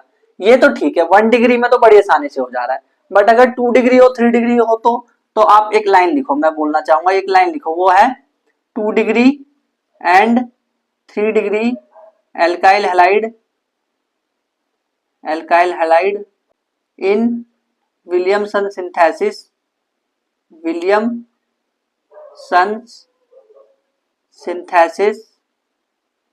गिव्स एलिमिनेशन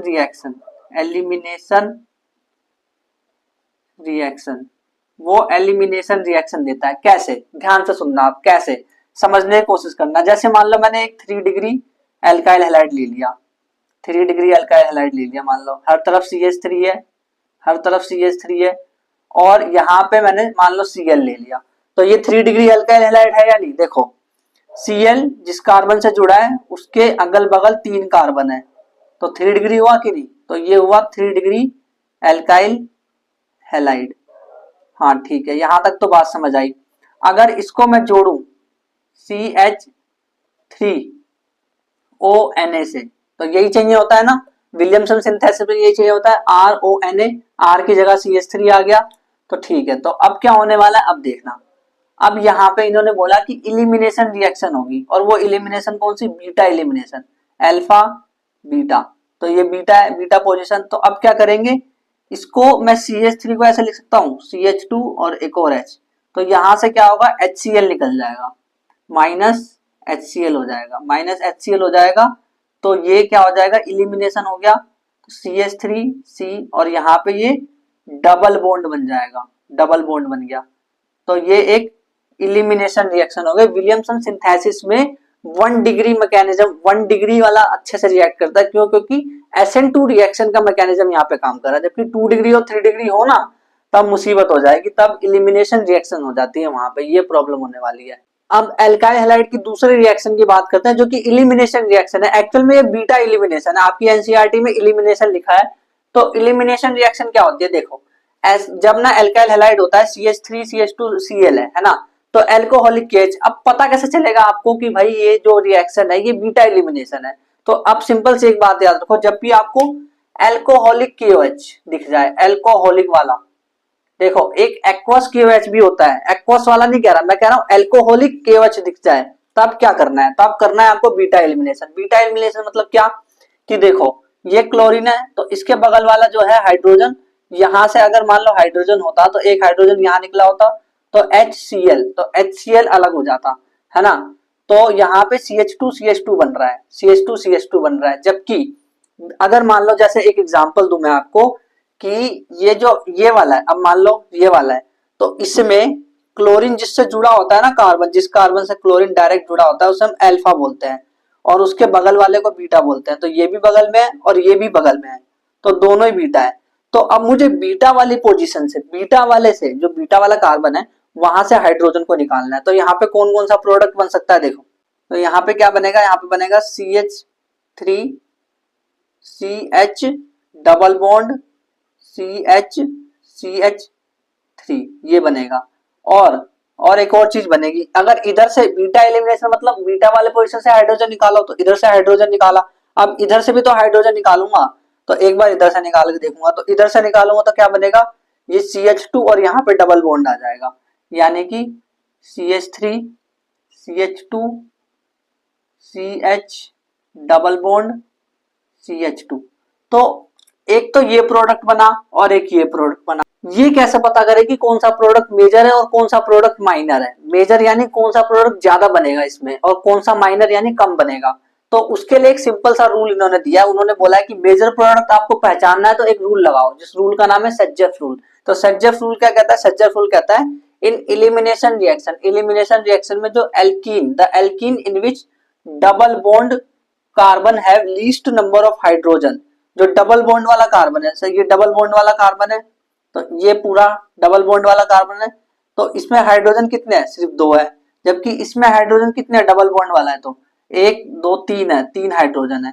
तो इन्होंने बोला least number of hydrogen, least किसमें है, इसमें है, will be the major product. तो ये वाला मेजर प्रोडक्ट हुआ क्योंकि इसमें लीस्ट हाइड्रोजन है, इसीलिए जिसमें लीस्ट हाइड्रोजन होगा वो मेजर प्रोडक्ट होगा। देखो आपको एक ट्रिक बताता हूं मैं एकदम सिंपल से, अगर आपको मेजर प्रोडक्ट निकालना है तो आप क्या करो, यहाँ पे एक ट्रिक लिखिए, गरीब से हाइड्रोजन निकालो। मतलब इसका मतलब ये है, देखो क्लोरीन ये रहा, बीटा पोजीशन ये भी है और ये भी है, तो हाइड्रोजन के मामले में ये 3 है और ये 2 है, तो ये अमीर है ये गरीब है, तो हम क्या करेंगे, गरीब से निकालेंगे हाइड्रोजन। तो गरीब से अगर हाइड्रोजन निकाला तो इधर डबल बॉन्ड आएगा, तो इधर डबल बॉन्ड आ तो गया, तो मेजर बन गया, सिंपल, और ऑटोमेटिकली जो बचा है वो माइनर हो जाएगा।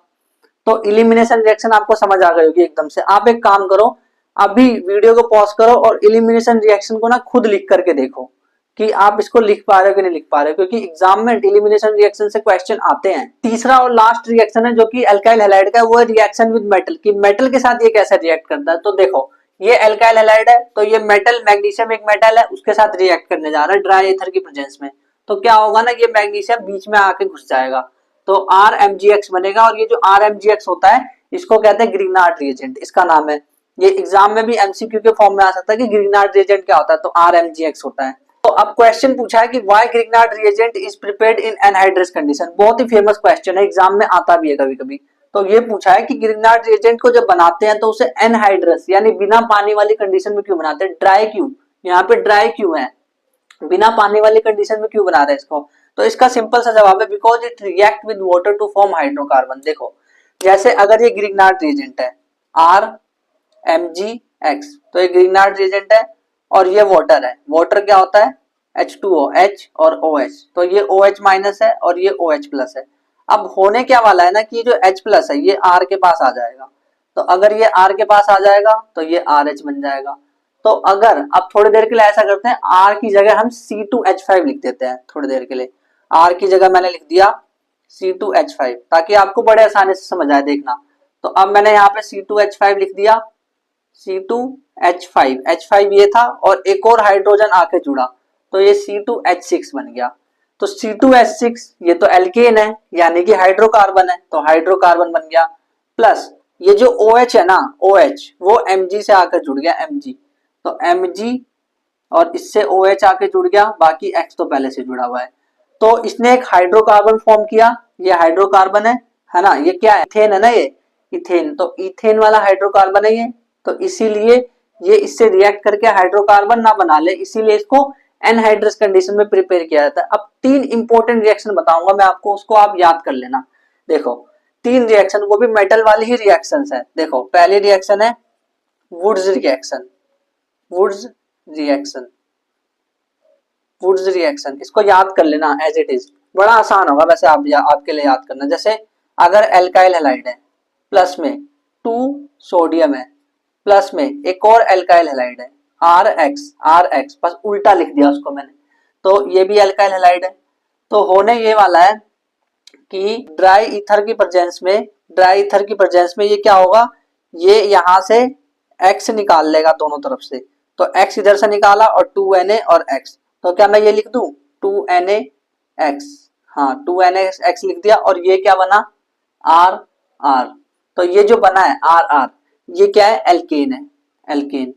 अब एल्केन कैसे, आप खुद सोच के देखो, अगर ये C2H5 होता और ये भी C2H5 होता, तो क्या मैं इसको C4H10 नहीं बोल सकता था, और C4H10 का मतलब क्या है, मेथ एथ प्रोप ब्यूटेन है ना, ब्यूटेन है C4H10 का मतलब, तो ये एक एल्केन बन जाता। अब ये रिएक्शन तो समझ आ गई, अब समझते हैं फिटिक रिएक्शन। फिटिक रिएक्शन क्या होती है, तो फिटिक रिएक्शन में क्या होता है, देखो वहां पे एल्काइल हैलाइड था, यहाँ पे एल्काइल हैलाइड है, जबकि यहाँ पे क्या होगा एराइल हैलाइड आ जाएगा। ये बेंजीन है, बेंजीन से डायरेक्ट X अटैच है, प्लस में 2Na प्लस में X, और एक और बेंजीन रिंग जो अटैच है सेम, तो यहां से भी क्या होगा 2 ड्राई ईथर यहाँ पे भी रहेगा, सेम ड्राई ईथर यहाँ भी रहेगा, यहाँ पे हो जाएगा 2NaX, और यहाँ पे निकल जाएगा, ये दोनों आपस में जुड़ जाएंगे, एक ऐसे और एक ऐसे, तो इसको हम कहते हैं डाइफिनाइल या फिर बाइफिनाइल, ये है डाइफिनाइल या फिर बाइफिनाइल। ये 2 रिएक्शन हो गई। अब तीसरी रिएक्शन में बताऊंगा, देखो तीसरी रिएक्शन, उसमें क्या होने वाला है, तीसरा वुड्स फिटिंग रिएक्शन।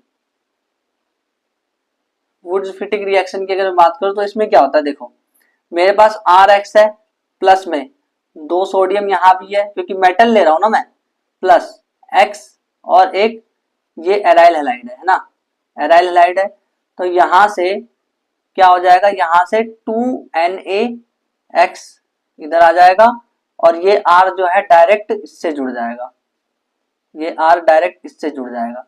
जैसे अगर यहाँ पे CH3 होता और ये बेंजीन रिंग है, अगर ये बेंजीन रिंग है, ये वाला ये CH3 है और ये बेंजीन रिंग है, यहाँ से होता तो CH3 और बेंजीन साथ में होता तो उसे टोलुइन बोलते हैं ना, अभी मैंने बताया था लेक्चर में शुरू में, तो वो टोलुइन हो जाता। तो ये 3 रिएक्शंस भी याद रखना मेटल से रिएक्शन होने वाले में। अब एल्काइल हैलाइड यानी हेलो एल्केन की तो सारी रिएक्शंस हमने देख ली, हेलो एरिन्स की रिएक्शन देखते हैं वो कौन सी होती है। तो पहले न्यूक्लियोफिलिक सब्स्टिट्यूशन की बात करते हैं कि भाई ये जो हेलो एरिन्स है ये न्यूक्लियोफिलिक सब्स्टिट्यूशन रिएक्शन करते हैं कि नहीं करते हैं। तो इसमें एक बात है, देखो बात ये है कि ये जो हेलो एरिन्स होते हैं, ये रहा हेलो एरिन, ये हेलो एरिन है ना, बेंजीन रिंग है उससे X डायरेक्ट अटैच है, तो ये हेलो एरिन है। तो ये ना वेरी मच लेस रिएक्टिव, मतलब बहुत कम लेस रिएक्टिव होते हैं, मतलब रिएक्टिव नहीं होते हैं। क्यों नहीं होते, बिकॉज जो CX बॉन्ड होता है इसमें, जो CX देखो यहाँ पे कार्बन होगा और ये X है, तो जो CX बॉन्ड है ना यहाँ पे, इसमें पार्शियल डबल बॉन्ड कैरेक्टर होगा, पार्शियल डबल बॉन्ड कैरेक्टर होगा, क्यों, ड्यू टू रेजोनेंस। अब ये क्या होता है, तो पार्शियल डबल बॉन्ड यानी होता है कुछ टाइम के लिए वो डबल बॉन्ड जैसा बिहेव करता है, जिसकी वजह से वो रिएक्टिव नहीं होता। अब देखो अगर हम बात करें इसकी रेजोनेंस की, रेजोनेंस स्ट्रक्चर का बनाने की कोशिश करें तो देखना ध्यान से, अब देखना क्या होने वाला है। तो ये इलेक्ट्रॉन डोनेटिंग ग्रुप है, तो ये इलेक्ट्रॉन देना चाहेगा, यानी कि ये इधर इलेक्ट्रॉन देगा।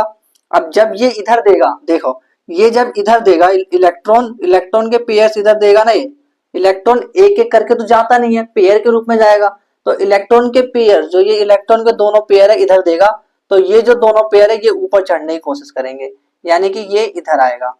तो अगला जो रेजोनेंस स्ट्रक्चर है वो कैसा बनेगा, देखो X तो रहेगा। अब ये दोनों जो है, ये दोनों जब ये दोनों है पॉइंट यानी 2 इलेक्ट्रॉन है, तो ये दोनों यहाँ आएंगे तो एक बॉन्ड बना लेंगे, तो यहाँ पे ये बॉन्ड बना लेते हैं, तो इसने बॉन्ड बना लिया, ठीक बॉन्ड बना लिया यहाँ पे। अब ये जो 2 इलेक्ट्रॉन है ना, ये वाले 2 इलेक्ट्रॉन ये यहाँ पे चढ़ गए, यानी कि ये आ गए यहाँ पे, ये यहाँ आ गए और माइनस बन गए, ठीक। तो ये यहाँ पे आ गया और ये वाला यहाँ पे आ गया। अब यहाँ पे तो लेकिन इलेक्ट्रॉन की कमी हो गई, यहाँ पे टोटल 6 इलेक्ट्रॉन थे बट यहाँ पे इलेक्ट्रॉन की कमी हो गई। तो क्या यहाँ पे मैं प्लस लगा सकता हूँ, क्योंकि इलेक्ट्रॉन की कमी हो गई इसलिए मैं प्लस लगा सकता हूँ। और अब देखो ये वाला जो है ये तो यहीं पे है और ये वाला जो लाइन है ये भी यहीं पे है। अब क्या होने वाला है, ये वाला जो माइनस है ना वो यहाँ उतर के आने वाला है, तो उसकी वजह से क्या होगा, ये वाली जो लाइन है ये इस पे चढ़ जाएगी, ये वाली यहाँ पे आ जाएगी। तो देखो अगला क्या होने वाला है स्ट्रक्चर में, ये तो ऊपर का सेम है, ये तो एक्स सेम रहने वाला है, ये तो प्लस है, ठीक है, ये डबल बॉन्ड है। फिर इसके बाद ये जो ये है डबल बॉन्ड वाला ये तो चढ़ करके अब यहाँ आ गया तो ये माइनस हो गया। अब जो ये माइनस था वो यहाँ पे आ गया, यानी यहाँ आ गया, यहाँ बॉन्ड बन गया और ये वाली चीज यहाँ पे है, ठीक है। अब क्या होने वाला, अगला स्ट्रक्चर जो बनेगा उसमें क्या होगा, उसमें जो ये माइनस है वो यहाँ पे आएगा और ये वाली चीज यहाँ चढ़ने की कोशिश करेगी। तो अगला स्ट्रक्चर बनेगा, अब देखो अगला स्ट्रक्चर बनेगा, ये तो सेम है, ये तो एक्स है सेम प्लस और ये जो है ऐसे है, फिर उसके बाद ये ऐसे होने के बाद ऐसे है, देन इसके बाद ये जो दो थे माइनस वाले ये जो लाइन है वो अब यहाँ आ गए यानी यहाँ पे, और ये वाली लाइन तो यहीं पे है, ये वाली सेम यहीं पे है, बस ये वाली यहाँ आ गई। और जो ये दोनों थे ये दोनों अब यहाँ चढ़ गए यानी कि यहाँ पे आ गए, तो ये माइनस के रूप में आ गए, है ना। तो ये माइनस आ गए। अब अगले स्टेप में क्या होगा, ध्यान से सुनना, अगले स्टेप में ये जो दोनों है, ये जो इलेक्ट्रॉन है दोनों ये वाले यहाँ पे चले जाएंगे, तो उसकी वजह से ये यहाँ आ जाएगा। तो अगले स्टेप में क्या होने वाला है, अगले स्टेप में ये वापस से नॉर्मल होने वाला है, क्योंकि यहाँ पे 2 इलेक्ट्रॉन वापस आ गए ना इसीलिए, और यहाँ का बॉन्ड जो है वो हट गया, ये बॉन्ड हट गया और ये यहाँ पे लाइन है, यहाँ पे लाइन है और ये वाला यहाँ आ गया यानी यहाँ पे लाइन आ गई। तो ये इसका रेजोनेंस स्ट्रक्चर बन गया। अब एक चीज ध्यान से देखो कि इलेक्ट्रॉन की डेंसिटी कहाँ पे ज्यादा है, इलेक्ट्रॉन की डेंसिटी मतलब मैं ये कह रहा हूँ कि कहाँ पे माइनस वाला जो निशान है, जो माइनस वाला निशान है वो रिंग में कहाँ कहाँ आ रहा है। तो देखो एक यहाँ आ रहा है और एक यहाँ आ रहा है, फिर यहाँ आ रहा है, तो यानी कि ये कौन सी पोजीशन है, ऑर्थो मेटा या पैरा, कौन सी पोजीशन है, ऑर्थो वाली पोजीशन है। और ये कौन सी है, पैरा। तो क्या मैं ये बोल सकता हूँ कि ortho and para having, ortho और पैरा वाला जो पोजीशन है वो ज्यादा इलेक्ट्रॉन डेंसिटी को रखते हैं, ठीक है। तो मैं ये बोल सकता हूँ कि ortho and para have most electron density, उनकी इलेक्ट्रॉन डेंसिटी सबसे ज्यादा है। तो अब एक बात बताओ मेरे को, खुद ही अब सोचो, न्यूक्लियोफाइल मतलब क्या होता है, न्यूक्लियोफाइल मतलब न्यूक्लियोफाइल ऐसा होता है उसके ऊपर माइनस चढ़ा होता है ना। न्यूक्लियोफाइल में माइनस ही चढ़ा होता है क्योंकि न्यूक्लियोफाइल मतलब न्यूक्लियस लवर, और न्यूक्लियस होता है प्लस और न्यूक्लियोफाइल खुद माइनस होता है। तो न्यूक्लियोफाइल जब माइनस होता है तो भाई वो कैसे माइनस के पास जाएगा दोबारा, मतलब वो इससे रिएक्ट कैसे करेगा, यहाँ पे इतने सारे माइनस है, माइनस माइनस, तो माइनस यहाँ भी है, तो कैसे वो माइनस के पास जाएगा, तो वो इतनी आसानी से तो रिएक्ट करने वाला है नहीं, तो बिल्कुल भी रिएक्ट करने की कोशिश नहीं करेगा तो माइनस के साथ। तो यहाँ पे क्या इलेक्ट्रोफाइल आ सकता है जल्दी, हाँ। तो इलेक्ट्रोफिलिक रिएक्शन, जो इलेक्ट्रोफिलिक सब्स्टिट्यूशन रिएक्शन है वो बड़ी फास्ट होते हैं यहाँ पे इसीलिए, जबकि न्यूक्लियोफिलिक नहीं हो सकती फास्ट, क्यों, क्योंकि यहाँ भी इलेक्ट्रॉन, यहाँ भी इलेक्ट्रॉन, यहाँ भी इलेक्ट्रॉन, इतना इलेक्ट्रॉन डेंस हो रखा है। अच्छा अब आप बोलोगे कि यहाँ क्यों नहीं आ जा रहा, तो भाई यहाँ भी तो इलेक्ट्रॉन है, देखो ये रहे इलेक्ट्रॉन। और बात रही इसकी, तो यहाँ पे पॉजिटिव क्यों आया, क्योंकि इसने दिया है ना भाई, अगर नहीं देता तो नहीं होता, मतलब अगर ये इसको यहाँ पे नहीं देता तो ये खुद पॉजिटिव नहीं होता, इसने तो खुद ही अपने लिए मुसीबत खड़ी करी है ना। तो फिर न्यूक्लियोफाइल जो है वो माइनस के पास आने की कोशिश नहीं करेगा, तो इसलिए इसमें न्यूक्लियोफिलिक रिएक्शंस बहुत मुश्किल से होती है। बट फिर भी हम क्या करते हैं ना, जबरदस्ती करा देते हैं रिएक्शंस। तो जबरदस्ती भी रिएक्शंस कराने का तरीका है, तो उसके लिए क्या है, कुछ प्रोसेस है जो कि जिससे हम रिएक्शंस करा सकते हैं। एक तरीका तो है कि हम इसको पहले से प्रोटेक्ट कर दे NO2 की मदद से, दूसरा तरीका ये है कि डाउस प्रोसेस करा दे। तो उन दोनों प्रोसेस को ध्यान से देखते हैं कि कब हम न्यूक्लियोफिलिक सब्स्टिट्यूशन रिएक्शन भी करा सकते हैं, करा तो सकते हैं, ऐसा नहीं कि नहीं करा सकते, बट जबरदस्ती कराना पड़ेगा। फॉर एग्जाम्पल ऐसा होता है ना, पेपर के टाइम पे कुछ लोग पढ़ते नहीं है, तो क्या होता है कि उसको जब तक डंडे ना मारो, जब तक डराओ नहीं, जब तक जबरदस्ती ना करो तब तक वो पढ़ेंगे नहीं, है ना। ऐसे कुछ बच्चे होते हैं, तो उसी तरह के बच्चे की मैं बात कर रहा हूँ। वैसा ही है ये भी, ये न्यूक्लियोफिलिक सब्स्टिट्यूशन रिएक्शन नहीं करना चाहेगा, बट इसको फिर भी हम डरा के धमका के जबरदस्ती कराएंगे। तो इसको भी अब मैं जबरदस्ती न्यूक्लियोफिलिक सब्स्टिट्यूशन रिएक्शन कराने जा रहा हूँ। तो डाउस प्रोसेस की बात करें तो इसमें क्या होता है, क्लोरोबेंजीन होता है, उसमें NaOH और देखो बेस डाला और इतना सारा एसिड डाला, बेस डाला एसिड डाला और 623 केल्विन टेम्परेचर कर दिया और प्रेशर भी 300 atm दे दिया।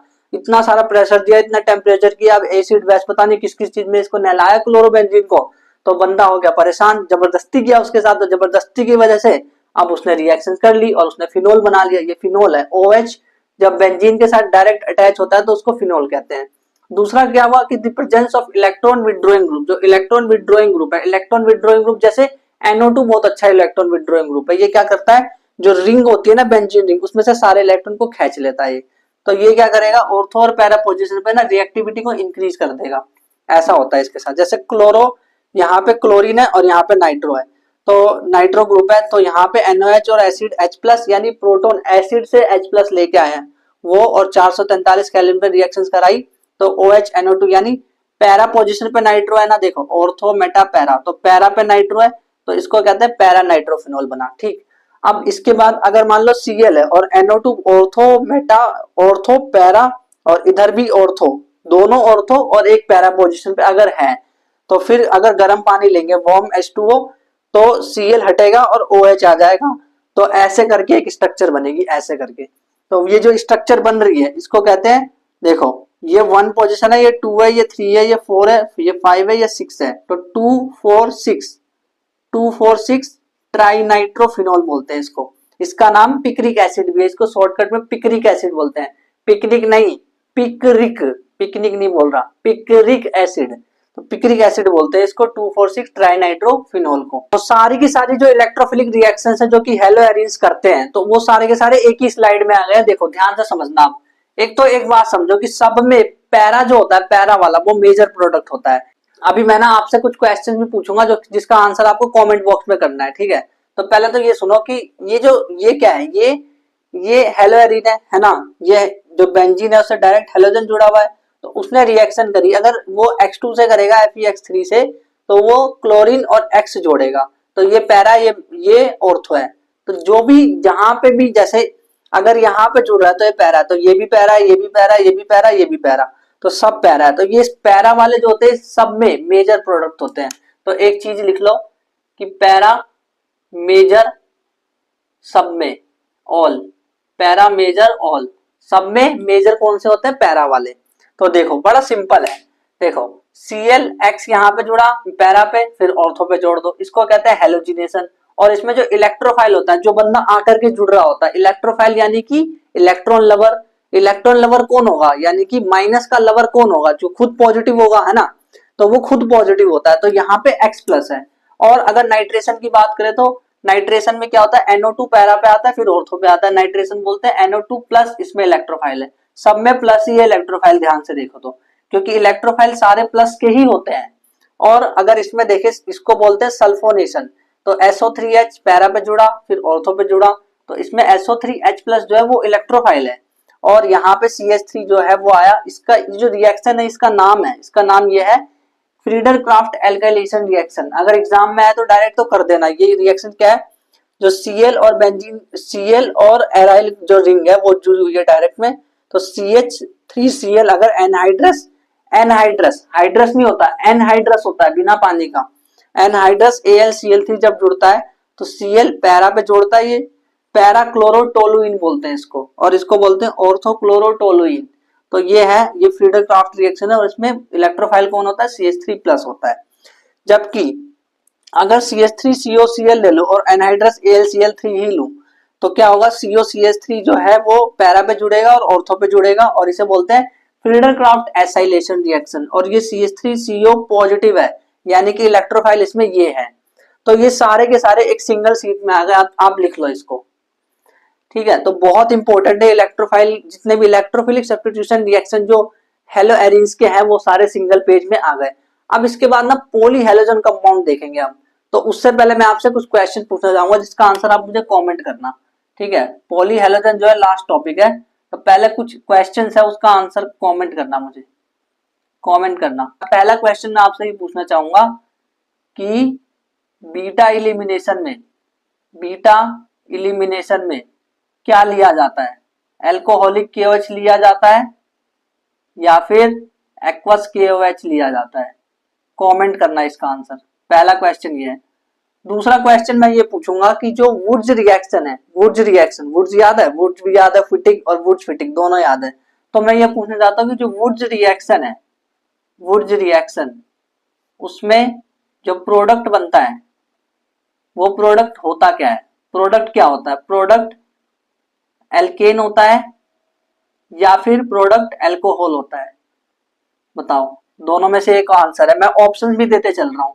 पहला क्वेश्चन है कि बीटा एलिमिनेशन में एल्कोहलिक KOH यूज करते हैं कि एक्वस KOH। दूसरा क्वेश्चन है वुड्स रिएक्शन में प्रोडक्ट क्या बनता है, एल्केन बनता है कि एल्कोहल बनता है? तीसरा क्वेश्चन ये है कि अगर मेरे पास AgCN दे रखा है तो मुझे क्या बनेगा, मतलब प्रोडक्ट में क्या बनेगा? न्यूक्लियोफिलिक सब्स्टिट्यूशन अगर होगा, AgCN अगर मेरे पास है तो क्या बनेगा? तो क्या वहां पे RNC बनेगा या फिर RCN बनेगा? क्या बनेगा दोनों में से एक? मैं ऑप्शन दे रहा हूं ताकि आप कमेंट कर दें आंसर को। और उसके बाद ये 3 सवाल हो गए।